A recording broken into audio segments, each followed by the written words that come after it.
Happy anniversary to us. आज चाहिँ 2082 साल फागुन महिना 21 गते नेपालको के इलेक्सन प्रत्यक्षतर्फको चाहिँ इलेक्सन छ होइन। हामी चाहिँ अब सबजना भोट हाल्नको लागि चाहिँ रेडी भइसक्यौँ। अब हामी चाहिँ भोट हाल्न जाँदैछौँ। अहिले हाम्रो बसाइ चाहिँ रहेको छ पालुङटार 5 र हामी भोट हाल्न जाने हो पालुङटार 3। हाम्रो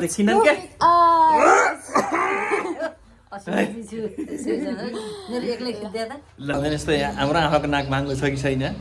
नाक त उता लिलीकोट पुगेर राइनसकोट पुगे आमा यस्तो नगरपालिकातिर पुग्यो। हामी चाहिँ लाग्यो पालुङटारबाट पालुङटार 5बाट पालुङटार 3मा भोट हाल्नको लागि। ल है त ल ल ल हैन जान्छ भोट केमा? Vote for change. आज चाहिँ बाइक चलाउन के पाइँदैन भने सरकारी तथा निजी सवारी सरकारी तथा पास भएको बाहेक अन्य सवारी साधन चलाउन नपाइने। तर मलाई एकदम डर लाग्यो किनभने हाम्रो भोट हाल्न जानु कि टाढा छ कि टाढा छ राति मैले जान सकिनँ। मेरो छैन मासु छैन 3 किलो मासु गर्छ। So I am very scared. तर पनि हामी गुडिरहेछौँ। हेरौँ यो चाहिँ हाम्रो दादाको मौरी फार्म है। यसले बाउले लिएर जान्छ उता आउनुहुन्छ। मौरी फार्मको प्रोपाइटर फ्युचर उम्मेदवार कृषि क्रान्ति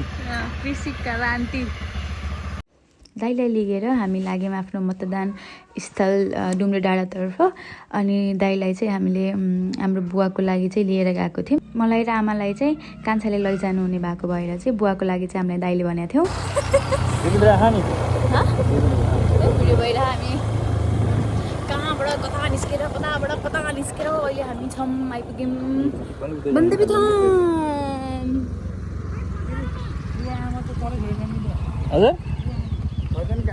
र बन्देवी थानबाट बुवालाई आमालाई राखेर दिदी भिनाजुलाई अगाडि लाएर हामी लाग्यौँ आफ्नो गन्तव्यतर्फ। फाइनल्ली हामी चाहिँ आफ्नो पहनमा झर्छु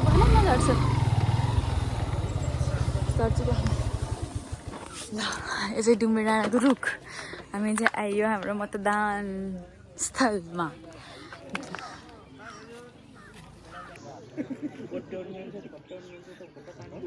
स्थल चाहिँ उता तल छ स्कुल चाहिँ।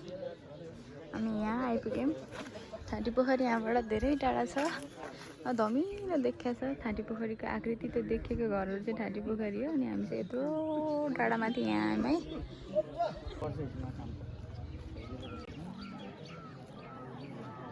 यो चाहिँ डुम्रे डाँडाको माहौल हेर्न सक्नुहुन्छ।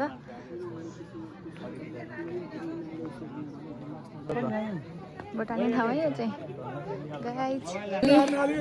प्रतिनिधि सभाको चुनावको भोट चाहिँ हाल्यो है लाइफमा फर्स्ट टाइम। त्यो पनि नागरिकताले।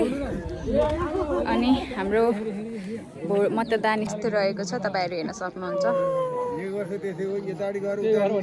र मतदान स्थलमा हामी सबैजना दिदीबहिनीहरू चाहिँ भेट हुने अवसर मिल्यो।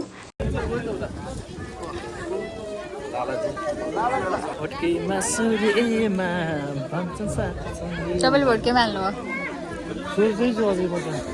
हजुरले भोट केमा हाल्नु हो? मादल यो त अन्डर 15 आएकै छैन यसको। गाइज सनस्क्रिन नल्याएको आज रिअप्लाई गर्ने बेला भइसक्यो।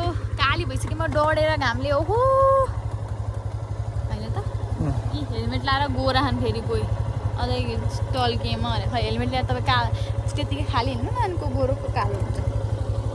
ह्याप्पी एनिभर्सरी फेरि यतिखेर हामी के लाग्यौँ दा फोटोसुट हो है। भाषण हाल्दै गएको थिएन फोटोसुट हुँदै थियो पर्सामा। अनि ल ल ल छिटो ढिला भइसक्यो भन्दै आउनुहुन्थ्यो दानाले चाहिँ पालुङटार 3को अर्को भोटाले ठाउँ कहाँ आस्तो भएको है। त्यसपछि हामी भेट हुनुभएको सबैजनासँग बिदाबारी भएर घरतर्फ लाग्यौँ। र हामी घरतर्फ फर्किने बेलामा चाहिँ अर्को बुथमा पनि एकचोटि भिजिट गरौँ भन्ने तरिकाले चाहिँ पाथिभरा हुँदै हामी आफ्नो घरतर्फ लाग्यौँ।